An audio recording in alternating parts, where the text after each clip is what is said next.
সর্বপ্রথমে আমরা সবটুকুন প্রশংসা, সবটুকুন শুকরিয়া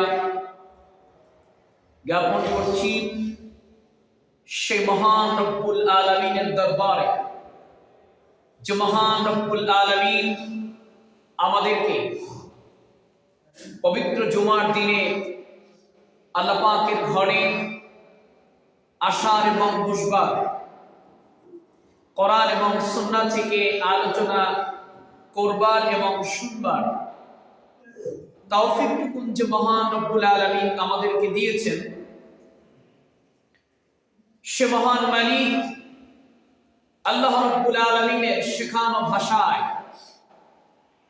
ইমানের তেজে তেজিয়ান হয়ে, ইমানের বলে বলিয়ান হয়ে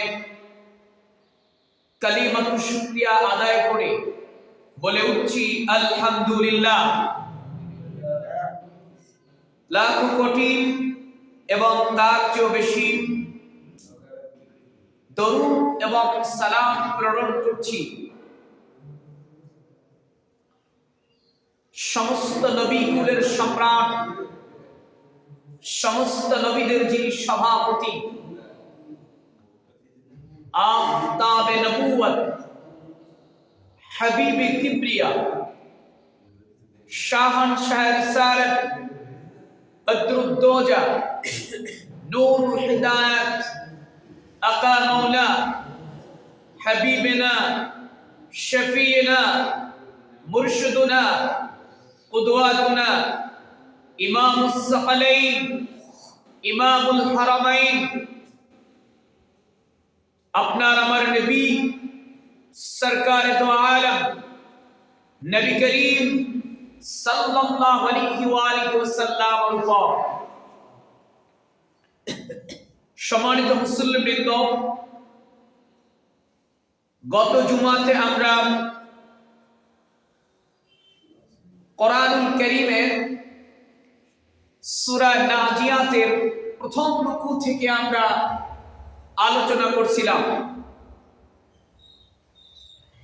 আজকে আমরা সূরা নাজিয়াতের দ্বিতীয় রুকু থেকে আমরা কথা বলবো।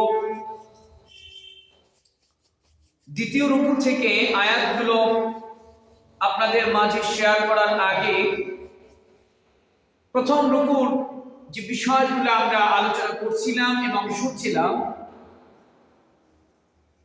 প্রথম রুকুর বিষয়গুলো একটু রিভিশন দরকার,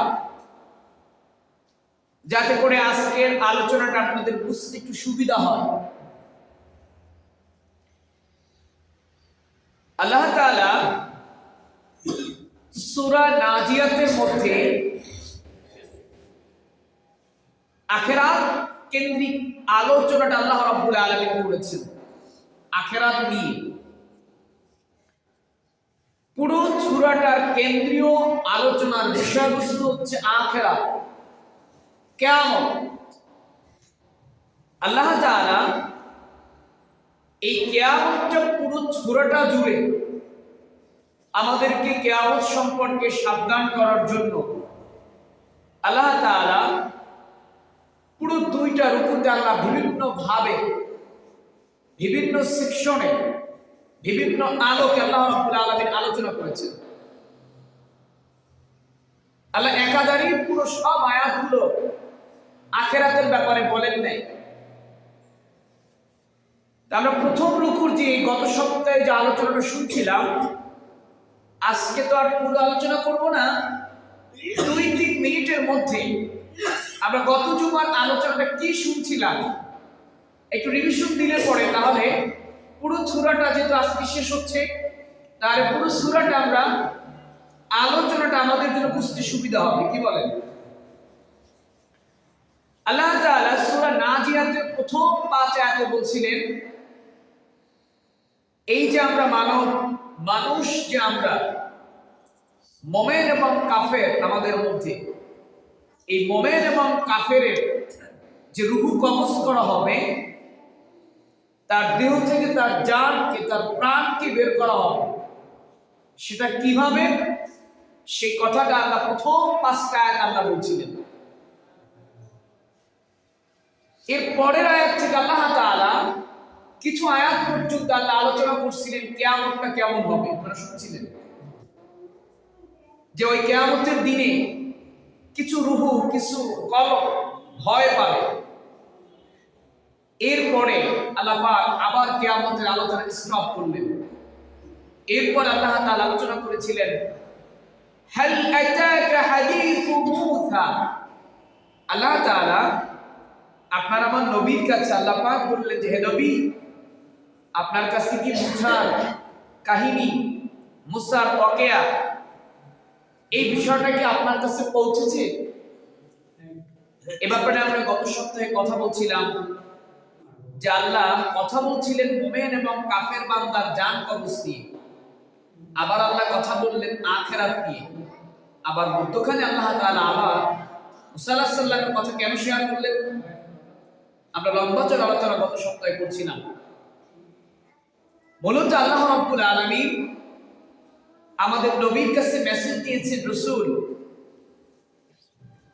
আপনি আপনার উম্মতদেরকে জানিয়ে দেন, যদি আপনার উম্মতেরাও মুসা আলাইহিস সালামের উম্মতের মতো ঘাট তেরা আর বাঁকা করে, আমি আল্লাহ তাআলা রাব্বুল আলামিন যেই কিয়ামত ঘটাবো, সেই কিয়ামতের ব্যাপারে তারা যদি ফিরআউনের মতো অস্বীকার করে এবং বনী ইসরাঈলের মতো ঘাট তেরা আর বাঁকা করে, আমি রব্বুল আলামিন তাদেরকে মুসার ওয়াকিয়া শুনে এই শিক্ষাটা দিলাম যে আমিও কিন্তু ফিরআউনকে যেমন করে ধরেছি, এই যুগে কেউ যদি ফিরআউনের চরিত্র নিয়ে আল্লাহর দেয়া বিধানকে, আয়াতকে অস্বীকার করে, আল্লাহ রাব্বুল আলামিন আমাদেরকে সেই বাণীটাই শুনিয়ে সাবধান করছেন যে সাবধান হয়ে যাও, যেই ফিরআউনকে রব্বুল আলামিন ফিরআউনের আন্ডা বাচ্চা সহ সবগুলোরে নীল নদের মধ্যে চুপড়ি দিয়ে আমি রব্বুল আলামিন মেরেছি। অতএব এটা তোমাদের জন্য একটা আয়াত, তোমাদের জন্য একটা নিদর্শন। অতএব আজও কেউ যদি এই যুগে এসো কেউ যদি আল্লাহকে অস্বীকার করে, আল্লাহ রাব্বুল আলামিন তাদেরকেও কিন্তু আল্লাহ পাক শাস্তিতে কোনো রকম কার্পণ্য করবে। তবে হ্যাঁ, এখানে আল্লাহ তাআলা আমাদেরকে শুধু এতটুকু মাফ করেছেন, আগের যুগের নবীদের উম্মতেরা গুনাহ করলে আল্লাহ রাব্বুল আলামিন সঙ্গে সঙ্গে তাদের কোন একটা ফয়সালা করতেন, কিয়ামতের বিচার তো হবেই। কিন্তু আল্লাহ রাব্বুল আলামিন দয়া করে, মায়া করে, আপনার আমার নবীর রহমতে বরকত আল্লাহ রাব্বুল আলামিন আমাদেরকে সঙ্গে সঙ্গে শাস্তিটা দেন না, ঠিক কিনা জোরে বলেন? নাইলে আমরা যে অপরাধগুলো করি, প্রিয় ভাইরা, এই দেশে ভূমিকম্প হবে না, হবে কোথায়? আমি গতকালকে একটা বিষয় রুমের মধ্যে দেখছিলাম, আর আমার ছোট ভাইকে বলছিলাম যে দেখো, আল্লাহ যে আমাদেরকে বাঁচিয়ে রাখছেন এটাই বেশি। ঢাকাটা হচ্ছে একটা পাপের রাজধানী, আমরা বলি বাংলাদেশের রাজধানী, কিন্তু আমি আমার ভাষায় বলি বাংলাদেশটা এখন পাপের রাজধানী হয়ে গিয়েছে। আপনি যদি রিপোর্ট দেখেন, এই বাংলাদেশে প্রতিদিন গড়ে বিভিন্ন মেডিকেল থেকে অবৈধ যে সন্তানগুলোর জন্ম হয়, যার সন্তান কত, এর রিপোর্টটা তো সাংবাদিকরা করে না। ড্রেনে আর খালে আর বিলে এদের জায়গা হয়, চিল্লায়া করে নাউজুবিল্লাহ। এই যে আখিরাত সম্পর্কে আমরা আলোচনা করছিলাম, তাহলে এই তরুণ আর তরুণীরা যদি আখিরাতটা মানত, তাহলে তারা বিবাহ বহির্ভূত সম্পর্ক করে তারা এইগুলো করতে পারত না, ঠিক কিনা জোরে বলেন? আখিরাত মানা মানে হচ্ছে আল্লাহর দ্বীনের উপরে পরিপূর্ণ চলা। প্রিয় ভাইরা, আমরা গত সপ্তাহের আলোচনা রিভিশন করছিলাম। তো গত সপ্তাহে আমাদের আলোচনা ছিল 1 আয়াত থেকে 26তম আয়াত পর্যন্ত। আমি গত সপ্তাহে সময় স্বল্পতার কারণে এই 1 থেকে 26 আয়াতের শিক্ষাটা আপনাদেরকে বলতে পারি নাই। শুনুন, কোরআন থেকে যখন আলোচনা পড়বেন এবং যখন শুনবেন, একটা বিষয় খেয়াল রাখবেন যে এই আয়াতগুলোর মধ্য থেকে আমাদের জন্য আল্লাহ পাক কি শিক্ষা রেখেছেন। এটাই তো ভাইরা আমার আলোচনার মূল উদ্দেশ্য। কি বলেন? না আমি শুনলাম, আর কানের মধ্যে ঢুকিয়ে রাখলাম, এটা বুঝলাম, এটা তো হবে না ভাই। প্রথম শিক্ষা হচ্ছে 1 থেকে 26 আয়াতের মধ্যে আমি গবেষণা করে যতটুকু দেখেছি প্রায় 8টার মতো শিক্ষা এখানে আছে। আমি একটা একটা করে বলছি, তারপর আমরা দ্বিতীয় ক্লাসে আজকে করব। নাম্বার 1 শিক্ষাটা হচ্ছে আল্লাহ তাআলার ফেরেশতাদের কসম করে আল্লাহ যে প্রথম 5টাতে কসম করছিলেন, মনে আছে আলোচনাটা? ওয়ান্নাজিআতি গরকা ওয়ান্নাশিতাতি নাশতা। আল্লাহ পাক একাধারে 5টি আয়াত আল্লাহ রাব্বুল আলামিন ফেরেশতাদের কসম করছিলেন। ফেরেশতাদের কসম করে আল্লাহ রাব্বুল আলামিন প্রমাণিত করেছেন যে কিয়ামত অবশ্যই সংঘটিত হবে। অতঃপর আদি থেকে অন্ত পর্যন্ত সকল মানুষকে আল্লাহ রাব্বুল আলামিন পুনরায় জীবিত করবেন। চিল্লায়া পড়ে সুবহানাল্লাহ। 2 নম্বর শিক্ষা হচ্ছে আমার ভাইরা, সকল মানুষের রূহ মৃত্যুকালে ফেরেশতারাই নিয়ে যায়। এই যে গরকা ওয়ান্নাজিআতি গরকা, এর তাফসীরের মধ্যে আসছে যে কাফেরদের রূহকে ফেরেশতারা পিটায়া তার শরীর থেকে বের করে মুখ পর্যন্ত আনবে। এই মুখ থেকে মালাকুল মউত সে টেনে বের করবে। শুধু মালাকুল মউত একা ডিউটি পালন করবেন না, অন্য ফেরেশতারা রূহকে পিটায়া তারপরে মুখ পর্যন্ত আনবে। আর ওয়ান্নাজিআতি গরকা ওয়ান্নাশিতাতি নাশতার ব্যাখ্যায় বলা হয়েছে মুমিনদের রূহকে ফেরেশতারা আস্তে করে সেটাও মুখ পর্যন্ত আনবেন। এরপরে মালাকুল মউত গিয়ে তার এই মুখের বাঁধনটা খুলে দেবে। শুধু সুবহানাল্লাহ বলে এটা টান দিবেন। আমি গত আলোচনা করছিলাম গত জুমাতে। তো 2 নম্বর শিক্ষা হচ্ছে সকল মানুষের রূহ মৃত্যুকালে ফেরেশতারাই নিয়ে যায়। নাম্বার 3 হচ্ছে কাফেরদের রূহটা অত্যন্ত নির্মমভাবে কঠোরতার সাথে কবজ করা হয়। এই যে আমরা মৃত্যু নিয়ে ভয় পাই, আপনি দেখেন 2টা আয়াত আপনি সামনে রাখেন, ওয়ান্নাজিআতি গরকা ওয়ান্নাশিতাতি নাশতা। আল্লাহ কোরআনের যত জায়গায় মুমিন বান্দা জান কবজের ব্যাপারে কথা বলছেন, আল্লাহ কোথাও বলেন নাই যে মুমিনের রূহটা কবজ করা হবে কঠিন ভাবে। নো, আল্লাহ সব জায়গায় বলেছেন মুমিন বান্দার রূহটা কবজ করা হবে সব খুব নরম। সুবহানাল্লাহ বলে। এজন্য আমরা যদি মুমিন হতে পারি, মৃত্যু নিয়ে আমাদের কোনো ভয়, হ্যাঁ মৃত্যু আপনার হবে, কিন্তু পাশের লোকরা দেখবে যে লোকটা তাকানো ছিল হঠাৎ চক্ষুটা বন্ধ হয়ে গেছে। সুবহানাল্লাহ বলে। আর কাফেরদের কিন্তু এত কঠোর হবে, প্রস্রাব পর্যন্ত করে যেতে পারে। ঠিক কিনা জোরে বলে? অত্যন্ত কঠোর হবে। এজন্য আমার ভাইরা 4 নম্বর শিক্ষা হচ্ছে মুমিনদের রূহ অত্যন্ত সহজভাবে এবং আস্তে আস্তে কবজ করা যাতে তাদের কষ্ট না হয়। নাম্বার 5 হচ্ছে ফেরেশতারা আল্লাহর নির্দেশ পাওয়া মাত্রই তা পালন করার জন্য চোখের পলকে এগিয়ে যায়। নাম্বার 6 হচ্ছে আল্লাহ তাআলা তার এই মহাবিশ্ব এবং সমগ্র ব্যবস্থাপনা তার সৃষ্ট ফেরেশতাদের দ্বারা পরিচালনা করেন।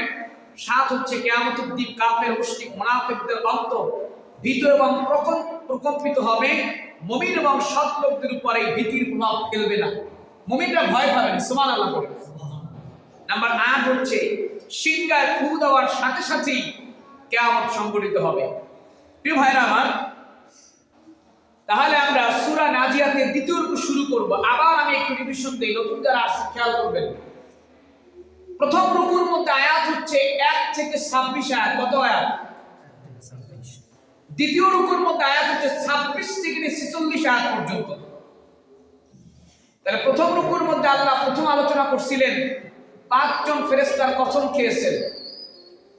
পরে আল্লাহ তাআলা আলোচনা করেছেন কিয়ামত নিয়ে। এরপরে আল্লাহ তাআলা মুসা আলাইহিস সালামের ওয়াকিয়া শেয়ার করছেন।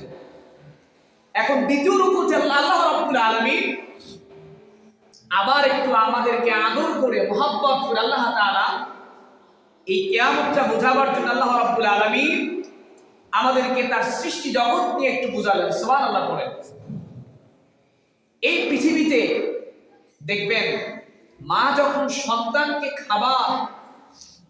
খাওয়াবার জন্য বসে পড়ে, সন্তান যতই ঘাট তেরা আর বাঁকা হোক খাবার খেতে চায় না, মুখে দিলে পরেও ফেলে দেয়। ঠিক কিনা? কিন্তু মা কি করে ওরে বিভিন্ন গল্প, বিভিন্ন কথা, নানার বাড়ির গল্প, বিভিন্ন গল্প দিয়া এই গল্পের ছলে আর বলে কিন্তু ওরে খাবারটা কিন্তু খাওয়াটা শেষই করে, ঠিক কিনা? ও আমার ভাইরা, আমার রব্বুল আলামিন কোরআনুল কারীমের সূরা নাজিয়াতের মধ্যে রব্বুল আলামিন পুরো সূরাটার মধ্যে আল্লাহ রব্বুল আলামিন কিয়ামত নিয়ে রব্বুল আলামিন কথা বলে আমাদেরকে সাবধান করবেন কিয়ামতটা কেমন হবে, কিয়ামতের দিনটা আমার ভাইরা কেমন হবে। এজন্য আল্লাহ রব্বুল আলামিন অত্যন্ত মায়ার মহব্বত নিয়ে রব্বুল আলামিন আমাদেরকে বিভিন্ন উদাহরণ আর মিসাল দিয়া আল্লাহ পাক রব্বুল আলামিন আপনাকে আর আমাকে রব্বুল আলামিন কিয়ামতটা বুঝাবার জন্য আল্লাহ পাক কোরআনুল কারীমের বিভিন্ন জায়গায় আল্লাহ রব্বুল আলামিন উদাহরণ দিয়েছেন। ভাইরা আমার, রব্বুল আলামিন সূরা নাজিয়াতের মধ্যে আল্লাহ রব্বুল আলামিন এই কিয়ামতটাকে আপনাকে আমাকে বুঝাবার জন্য আল্লাহ রব্বুল আলামিন 27 নম্বর আয়াত থেকে আল্লাহ পাক আবার তার সৃষ্টি জগৎ নিয়ে আমাদেরকে একটু সাবধান করলেন। আল্লাহ পাক আমাদেরকে প্রশ্ন করলেন, আআনতুম আশাদ্দু খালকান আমিস সামাউ বানাহা। আল্লাহ রাব্বুল আলামিন আমাদেরকে বললেন, আআনতুম আশাদ্দু খালকান আমিস সামাউ বানাহা। রাব্বুল আলামিন বললেন, ও আমার বান্দারা, তোমাদেরকে সৃষ্টি করা কি অধিক কঠিন না? এই যে তোমাদের উপরে আসমানটা আছে, এই আসমানটা বানানো কঠিন। আল্লাহ পাক আমাদেরকে বললেন, ও আমার বান্দারা, তোমাদেরকে বানানোটা আমার রব্বুল আলামিনের কাছে কঠিন না, আসমানটা বানানো কঠিন। আল্লাহ পাক তারপরে আসমানের ব্যাখ্যা আল্লাহ করলেন, রাফা'a সামকাহা ফাসাওয়াহা। আল্লাহ বললেন, তোমার সেই রব তিনি সুউচ্চ করেছেন, এই আকাশ আল্লাহ পাক সুউচ্চ করেছেন এবং তার ছাদ আল্লাহ পাক সুবিন্যস্ত করেছেন। কয়টা আসমান জোরে বলেন? 7টা। জোরে বলেন কয়টা? আল্লাহ রাব্বুল আলামিন আপনাকে আমাকে কোনো মডেল দেখেন নাই। আপনি আপনার এই পুরো গ্রামটা জুড়ে আমার ভাইরা ঘুরবেন, আপনার এলাকার পুরো গ্রামটা পুরো মহল্লাটা আপনি ঘুরেন, আপনার চেহারার সঙ্গে অন্য কোনো বান্দার চেহারা মিলবে না। আপনার মায়ের চেহারাটা আপনি গোটা এলাকার মহিলাদের মধ্যে মিলায় দেখেন, মিলবে না। আপনার বাবার চেহারাটা আপনি মিলায় দেখেন, পুরো গ্রাম জুড়ে আপনি ঘুরবেন, মিলবে না। এজন্য যে রব্বুল আলামিন আপনাকে আমাকে সৃষ্টি করলেন, কোন মডেল দেখলেন না।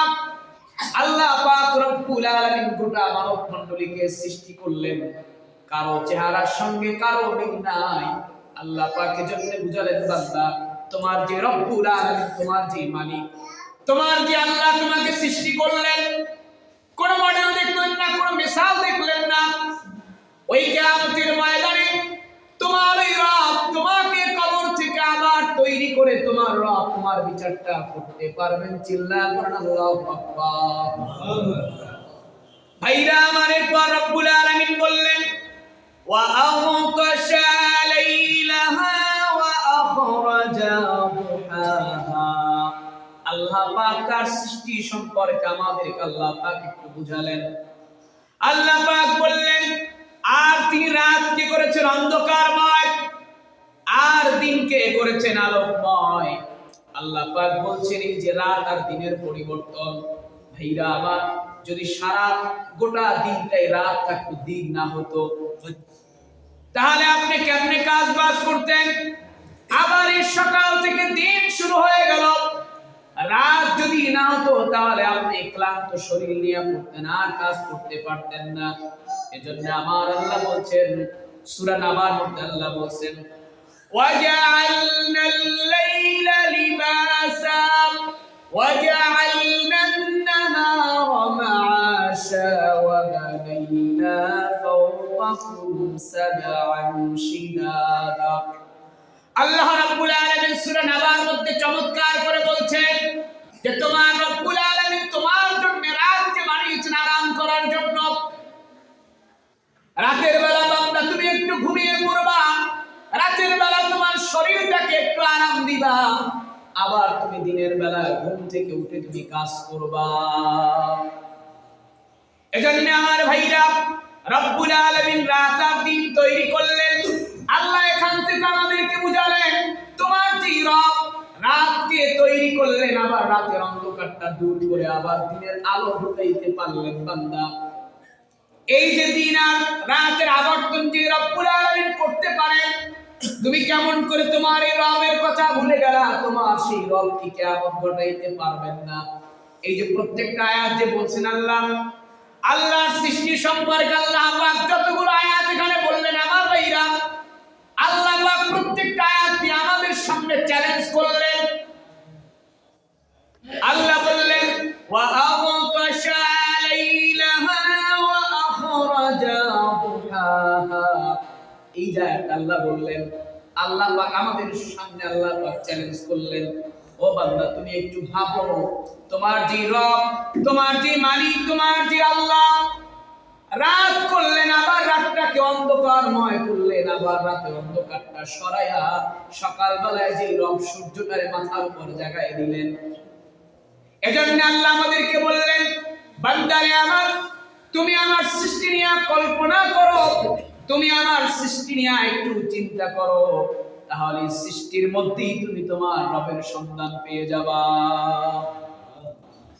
এরপর আল্লাহ রাব্বুল আলামিন বললেন, ওয়াল আরদা বা'দা যালিকা দাহাহা। আল্লাহ পাক বললেন ওয়াল আরদা, তারপরে জমিনকে আল্লাহ রাব্বুল আলামিন বিছিয়ে দিয়েছেন। আল্লাহ পাক জমিনকে প্রশস্ত করেছেন, সুবহানাল্লাহ পড়েন। এই যে জমিন আমরা দেখতেছি প্রিয় ভাইরা আমার, সূরা নাবায় আল্লাহ বলছেন যে জমিনকে আমি বানিয়েছি আরামদায়ক ঘুমের জন্য বিছানা, সুবহানাল্লাহ পড়েন। আল্লাহ পাক জমিনের কথা বলি আল্লাহ শেষ করলেন না। রব্বুল আলামিন বললেন, আখরাজা মিনহা মাআহা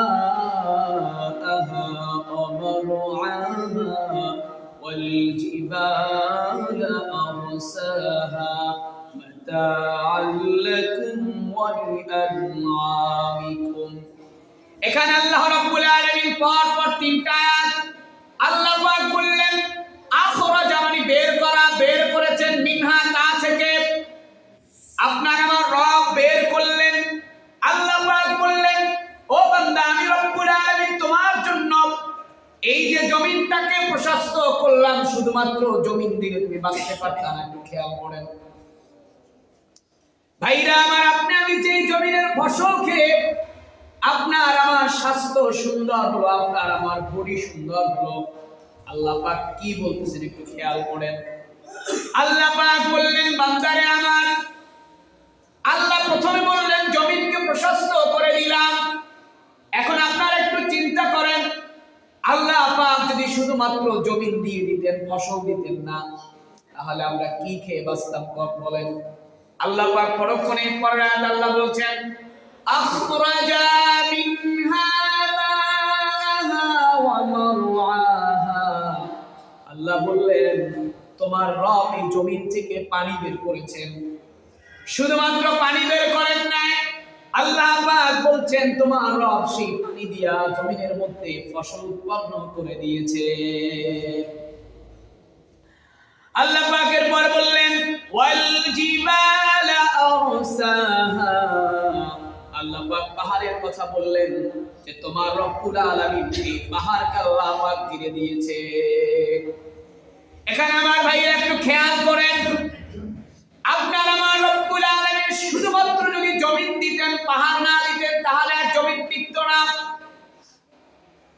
আল্লাহ পাক এই জমিনের মধ্যে জমিনের ভারসাম্য রক্ষা করার জন্য আপনার আমার রব্বুল আলামিন জমিনের মধ্যে পাহাড় গেড়ে দিয়েছেন, জমিন যেন নড়াচড়া করতে না পারে। এরপর আল্লাহ পাক বলছেন, বান্দারে আমার, আমি রব্বুল আলামিন এই জমিন শুধু দেই নাই, জমিনের মধ্য থেকে আমি রব্বুল আলামিন সুপ্রিয় পানি বের করেছি। ভাইরা আমার, এই যে আমি ঢিপ টিউবওয়েল বসালে পরে আপনি 800 ফিট বলেন, 900 ফিট বলেন, যেই জায়গায় যে স্তর, আপনি দেখেন জমিনের মধ্যে আপনি পাইপ বসালেন, টিউবওয়েল বসালেন, সুন্দর পানি উঠতেছে। আমার আল্লাহ সেই কথাটাই বললেন وأخرج منها ماءها ومرعاها। একটু খেয়াল করেন, আপনি শেরপুর এলাকায় যাবেন, শেরপুর এবং ময়মনসিংহ বৃহত্তর নেত্রকোনা পুরো ময়মনসিংহ জুড়ে লোকেরা দেখবেন ফসলের ক্ষেতের মধ্যে তারা পাম্প কল বসিয়ে রেখেছে। এক ফসল নেওয়ার পরক্ষণে আবার পাম্প কলটা ছেড়ে দিয়া পানি বের করে আবার তারা নতুন চাষাবাদ করা শুরু করে দিল। এজন্য আমার আল্লাহ বলছেন, বান্দারে আমার, আমি রব্বুল আলামিন এই জমিন থেকে পানি বের করেছি, আর এই পানি দিয়া কি হবে? আল্লাহ রব্বুল আলামিন সেটাও বললেন, বান্দারে পানি দিয়া মৃত জমিনটাকে আমি রব্বুল আলামিন তাজা করে দেই। আর জমিনটা যখন তাজা হয়ে যায়, এই মৃত জমিনটা যখন তাজা হয়ে গেল, তাজা হয়ে যাওয়ার পরে এই জমিনটার মধ্যে আবার তোমাদের জন্য, তোমাদের খাবার জন্য, ফসল উৎপন্ন করার জন্য জমিনটা মায়ের ভূমিকা পালন করা শুরু করলো। সুবহানাল্লাহ। এজন্য আমার ভাইরা, জমিন যখন পানি পেল, জমিন, কোরআনের ভাষায় জমিন আবার গর্ভবতী হয়ে যায়। সুবহানাল্লাহ বলে। এই যে সূরা নাবায় পড়ছেন, আল্লাহ বলছেন যে মেঘ দিয়েছি আমি, আর এই মেঘ মালা থেকে আমি বৃষ্টি বর্ষণ করেছি। কোরআনুল কারীম বলে যে বৃষ্টি পাওয়ার পরে জমিনটা গর্ভবতী হয়ে যায়। সুবহানাল্লাহ বলে, মানে জমিনটা ফসল দেওয়ার মতো প্রস্তুতি গ্রহণ করে। সুবহানাল্লাহ। যদি বৃষ্টি না হতো আমার ভাইরা, টানা 3 বছর যদি বৃষ্টি না হয়, জমিনে ফসল হবে? বলেন। আপনি পাম্প বলেন আর যেটাই বলেন, নিচে তো পানিই নেই। পানির স্তর যদি নিচে নেমে যায় তাহলে পানি উঠবে? বলেন। এই বৃষ্টি যখন পড়ে, এই পানি আল্লাহর হুকুমে জমিনের নিচে চলে যায়, ওটাই আমাদের পানির লেয়ার, ওটাই স্তর। ঠিক কিনা চলে বলেন? এজন্য আমার ভাইরা, এখন আপনি চিন্তা করেন, আল্লাহ পাক পরের আয়াতে বলছেন, এই যে আল্লাহ পুরো সিস্টেমটা করলেন, পানি দিলেন, জমিন দিলেন, আবার ফসল দিলেন। আল্লাহ পাক এই যে ফসল দিলেন, পুরো সিস্টেমটা কেন আল্লাহ করলেন? আল্লাহ পাক নিজেই সুন্দর করে জবাব দিয়েছেন, মাতাআল লাকুম ওয়া লিআনআমিকুম। আল্লাহ পাক বলছেন, এইটা একমাত্র তোমাদের উপভোগের সামগ্রী স্বরূপ এবং তোমাদের গবাদি পশুর জন্য। এই যে আল্লাহ রাব্বুল আলামিন ফসল দিলেন, জমিনের মধ্যে পানি দিলেন, আবার সেই পানি দ্বারা ফসল হয়, এটা কেন আল্লাহ দিলেন? আল্লাহ পাক বলছেন, এটা দিয়েছি একমাত্র তোমাদের উপভোগ সামগ্রীর জন্য এবং তোমাদের গবাদি পশু তোমরা যা পালন করো এগুলোর উপকারের জন্য। সুবহানাল্লাহ বলে। ভাইরা আমার, খেয়াল করেন, আপনি জমিনের মধ্যে ধান রোপণ করলেন, কিছুদিন পরে এই যে ধান গাছের চারাটা আপনি লাগায় আসলেন, ধান গাছের চারার নিচে আপনি একটু মাটি করে দেখবেন, কোথাও কিন্তু ধান নাই। আবার উপরে দেখেন কোথাও ধান নাই। কিছুদিন পরে দেখা গেল একটা চিটা ওর মাথায় আল্লাহ রাব্বুল আলামিন দিয়ে দিয়েছেন। এখনো পরিপূর্ণ ধানে পরিণত হয় নাই। এরপরে কিছুদিন যাওয়ার পরে এই চিটাটার মধ্যে একটা সাদা আঠালো পদার্থ তৈরি হয়ে যায়। এইটাকে আল্লাহ রাব্বুল আলামিনের হুকুমে আস্তে আস্তে করে আল্লাহর হুকুমে এটা চালের পরিণত হয়ে যায়। এইটা আপনি যখন আবার কেটে বাসায় আনলেন, মার বোনেরা এটাকে সিদ্ধ করার পরে, এটাকে প্রসেসিং করার পরে আপনার আমার খাওয়ার জন্য চালটা আমরা সংরক্ষণ করলাম। আর এটার যে উপরের যে চিটা আছে, এটাকে আল্লাহ রাব্বুল আলামিন পশুর খাদ্য বানায় দিয়েছে। আমরা খাওয়ার পরে যেটা থাকবে, আল্লাহ পাক আমাদেরকে আশরাফুল মাখলুকাত এমনি বলেন না, সুবহানাল্লাহ বলে, আমরা খাওয়ার পরে যেটা থাকবে সেটা আল্লাহ রাব্বুল আলামিন আমাদের পশু আর পাখির জন্য আল্লাহ রাব্বুল আলামিন খাবার নির্ধারণ করেছেন। সুবহানাল্লাহ বলেন। ভাইরা আমার, এই যে দেখেন, আমরা আমাদের জমিনের মধ্যে দেখবেন ইঁদুরের জন্ম হয় ধান ক্ষেতের মধ্যে। আল্লাহ পাক আবার এই ইঁদুর খাওয়ার জন্য আল্লাহ সাপ পাঠায় দেয়। একটু গবেষণা করেন, আল্লাহ পাক আবার সাপ পাঠায় দেয়। আপনি হয়তো সাময়িক দেখতে পারেন ক্ষতি হয়, কিন্তু আমার ভাইরা, এটা আপনার আমার জন্য ক্ষতি নয়। এই সাপের বিষ থেকেও অত্যন্ত মারাত্মক বড় বড় রোগের ঔষধ বিজ্ঞানীরা তৈরি করে। দেখছেন, আপনি ধান লাগাইছেন, সেখানে আল্লাহ পাক আবার ইঁদুর পাঠাইছেন, ইঁদুরকে খাওয়ার জন্য আল্লাহ পাক আবার সাপ পাঠান। সুবহানাল্লাহ বলে। আল্লাহ কার রিজিক কোথায়, আবার এই সাপের বিষটা পর্যন্ত আপনার আমার জন্য উপকার, ঠিক কিনা? কামড় দিলে মারা যাবেন, কিন্তু প্রসেসিং করে ঔষধ তৈরি করলে পরে আপনার আমার উপকারে আসে, ঠিক কিনা বলেন? এই জন্য আপনি যা দেখবেন গোটা পৃথিবীর মধ্যে আল্লাহ সব কিছু মানুষের খেদমতে তৈরি করছেন। সুবহানাল্লাহ বলেন। এই জন্য আমার প্রিয় ভাইয়েরা, এখন খেয়াল করুন, আল্লাহ রাব্বুল আলামিন 27 নম্বর আয়াত থেকে নিয়ে 33 নম্বর আয়াত পর্যন্ত আল্লাহ পাক কিয়ামতের কথা বলেন নাই। আল্লাহ পাক রব্বুল আলামিন তার সৃষ্টি জগৎ নিয়ে আমাদেরকে একটু সাবধান করলেন। আল্লাহ পাক বুঝালেন, বান্দারে আমার, আমি তোমার রব হিসাবে এই যে এত কিছু সৃষ্টি করলাম, তুমি কি চিন্তা করো না? ও বান্দা, তোমার আল্লাহ, তোমার রব, তোমার মালিক এত কিছু সৃষ্টি করলো তোমার জন্য, পাহাড় বানালো, জমিন বানালো, পানি দিল, ফসল বানালো। তুমি কি চিন্তা করো না তোমার যে রব এত কিছু বানাইতে পারলেন, সেই রব কি তোমার মৃত্যুর পরে তোমারে আবার জীবিত বানায় কিয়ামত ঘটাইতে পারবেন কিনা?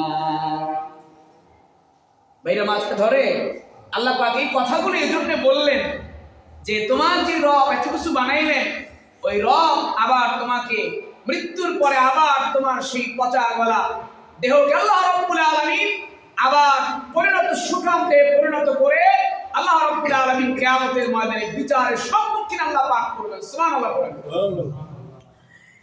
এরপরে দেখেন, ওই যে বললাম মায়ের কথা, বাচ্চা যখন খাবার খেতে চায় না, মা তার আদর আর মহব্বত দিয়া, গল্প দিয়া বাচ্চাটাকে শেষ পর্যন্ত খাবারটা খাওয়াইয়াই কিন্তু ওই জায়গা থেকে উঠে। আবার আল্লাহ পাক আমাদেরকে এই মায়ের চাইতে অনেক মায়ার মহব্বত নিয়ে আল্লাহ পাক কিয়ামতটা বোঝানো শুরু করলেন। আল্লাহ রাব্বুল আলামিন পুরা সূরা নাজিয়াতের শুরু থেকে আল্লাহ পাক কিয়ামত নিয়ে আলোচনা শুরু করলেন। মাঝে মাঝে আল্লাহ পাক গল্প দিলেন, গল্প। অর্থাৎ আমরা যেমন বাচ্চার মতো, বাচ্চা খাবার খেতে চায় না, মা গল্প দেয় বাচ্চাকে খাবার খাওয়ানোর জন্য। আমরা বান্দারা কিয়ামত বুঝতে চাই না, এজন্য আল্লাহ পাক ওই মায়ের চাইতে লক্ষ কোটি কোটি মিলিয়ন ট্রিলিয়ন মায়ার দয়া নিয়া আল্লাহ পাক আমাদেরকে মাঝে মাঝে গল্প দিয়া আবার কিয়ামতের মধ্যে ঢুকায় দেন। সুবহানাল্লাহ বলেন। এজন্য আমার ভাইরা, এর পরক্ষণে আল্লাহ পাক 34 নম্বর আয়াত থেকে নিয়ে আল্লাহ রাব্বুল আলামিন আবার কিয়ামত সম্পর্কে আল্লাহ পাক আবার আলোচনা শুরু করলেন। আল্লাহ পাক বললেন, ফাইদা জাআতিত তাম্মাতুল কুবরা। আল্লাহ পাক বললেন, ফা মানে অতঃপর, ইদা মানে যখন, যা মানে আসবে। আল্লাহ রাব্বুল আলামিন বললেন, অতঃপর যখন এসে পড়বে সেই মহাবিপদ। এই বিপদটা মুমিন বান্দার জন্য না।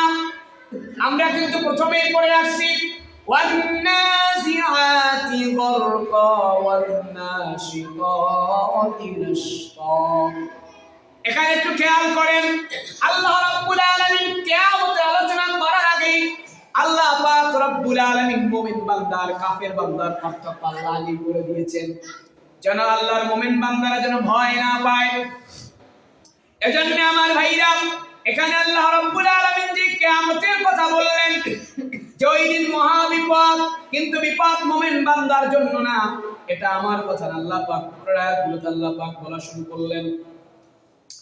রাব্বুল আলামিন বললেন, ইয়াউমা সেদিন, ইয়াতাযাক্কারু স্মরণ করবে, ইয়াউমা ইয়াতাযাক্কারুল ইনসানু মা সা। খেয়াল করেন, আল্লাহ পাক কিয়ামতের কথা বলেই আল্লাহ পাক দুই প্রকার বান্দার আলোচনা এখন করবেন। একটু মিলান, আপনি কোন প্রকার বান্দার মধ্যে আছেন নিজের সাথে একটু মিলে আনেন। আল্লাহ পাক বললেন, ওই দিন ইয়াউমা ইয়াতাযাক্কারুল ইনসানু মা সা, ওই দিন মানুষ যা করেছে সেই দিন তা স্মরণ করবে। অর্থাৎ খেয়াল করবেন, মৃত্যু যখন আসবে তখন মানুষেরা তার পিছনের গুনাহগুলো খেয়াল করে, আর যখন কিয়ামতের ময়দানে মানুষ দাঁড়ায় থাকবে তখন ভয়ের চোটে মানুষ তার পিছনের সব আমলনামাগুলো স্মরণ করা শুরু করবে। এবং আল্লাহ কি করবেন? ওয়া বুররিজাতিল জাহিমু লিমান ইয়ারা, আল্লাহ রাব্বুল আলামিন আর প্রকাশ করে দেওয়া হবে জাহান্নামকে লিমান ইয়ারা, দর্শনকারীদের জন্য আল্লাহ রাব্বুল আলামিন জাহান্নামকে ওই দিন প্রকাশ করে দিবেন। আল্লাহ বলছেন ফাআম্মা মান তাগা, ফামানি অতঃপর যে সীমা লঙ্ঘন করেছিল, অর্থাৎ অতীতে এই পৃথিবীতে থাকতে যেই বান্দা সীমা লঙ্ঘন করেছিল, আল্লাহ রাব্বুল আলামিন বলছেন ওয়া আসারাল হায়াতাদ দুনিয়া, এবং দুনিয়ার জীবনকে অগ্রাধিকার দিয়েছিল, আখিরাতকে অগ্রাধিকার দেয় নাই, নিজের বউকে পর্দার দিকে রাখে নাই, আরো উল্টো বিয়ে করে নিজের বউয়ের ছবিটারে ফেসবুকের মধ্যে দিয়া তারপরে বন্ধু আর বান্ধবের কাছে শেয়ার দিয়ে দিয়েছে, আর লোকেরা তার বউয়ের ছবি দেখে দেখে তারা অনেকেই ব্যাড কমেন্ট করেছে। মনে রাখবেন, আপনার স্ত্রী, আপনার ওয়াইফের ছবি আপনি ফেসবুকে শেয়ার করার পরে যত হাজার হাজার লোকেরা দেখে লাইক আর লাভ রিয়েক্ট দিবে, প্রত্যেকটার বিনিময়ে আপনার আমলনামায় রব্বুল আলামিন গুনাহ আল্লাহ পাক অ্যাড করে দিবে।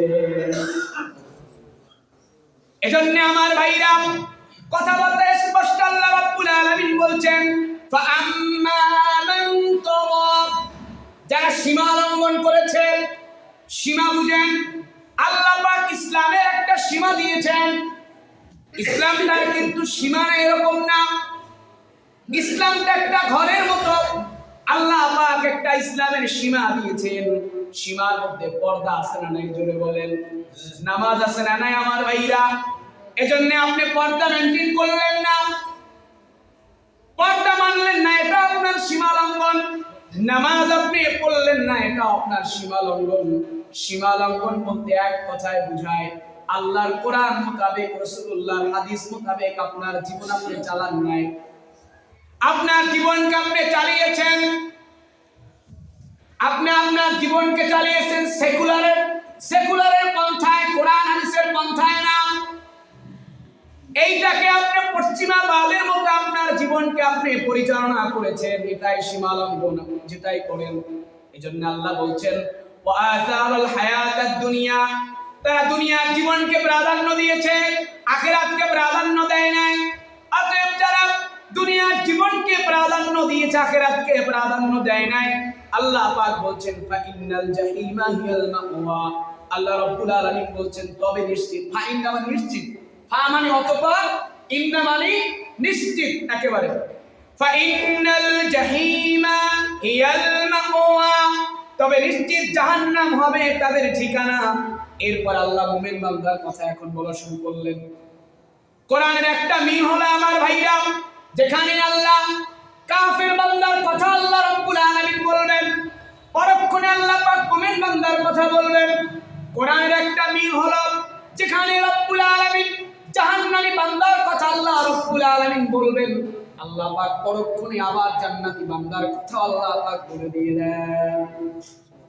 এজন্য আমার রব্বুল আলামিন এখন মুমিন বান্দা, জান্নাতি বান্দাকে আল্লাহ বলতেছেন, মানে হলো এই সূরা নাজিয়াত পড়ে যেন জান্নাতি বান্দারা হতাশ না হয়ে যায়। এজন্য আল্লাহ পাক শেষে আবার জান্নাতি বান্দার কথা আল্লাহ একটু শোনায় দিবেন। আমার আল্লাহ বলতেছেন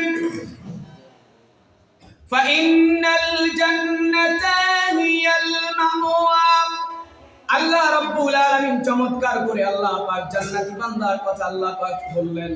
আল্লাহ পাক বললেন ওয়া আম্মা মান খাফা মাকামা রাব্বিহি ওয়া নাহান নাফসা আনিল হাওয়া। আল্লাহ রাব্বুল আলামিন বলছেন, খেয়াল করুন আমার ভাইরা, আল্লাহ পাক বলছেন আর তখন যে ভয় রেখেছিল তার প্রতিপালকের মুখোমুখি হওয়ার এবং বিরত রেখেছিল নিজের নফসকে, অর্থাৎ এই দুনিয়াতে চলার সময় যে লোকটা নিজের রবকে ভয় করে চলছিল, আরে এই ভয়টা করছিল যে আল্লাহর সামনে আমাকে দাঁড়াতে হবে। এজন্য আল্লাহ বললেন ফাইন্নাল জান্নাতা হিয়াল মাওয়া, তবে নিশ্চিত জান্নাত হবে তার ঠিকানা। এই যে মুমিন বান্দা পৃথিবীতে চলতে গিয়ে বলতে গিয়ে আল্লাহকে স্মরণ করছিল, আল্লাহ বলছেন তার ঠিকানা হবে কোথায়? জান্নাতে। সুবহানাল্লাহ।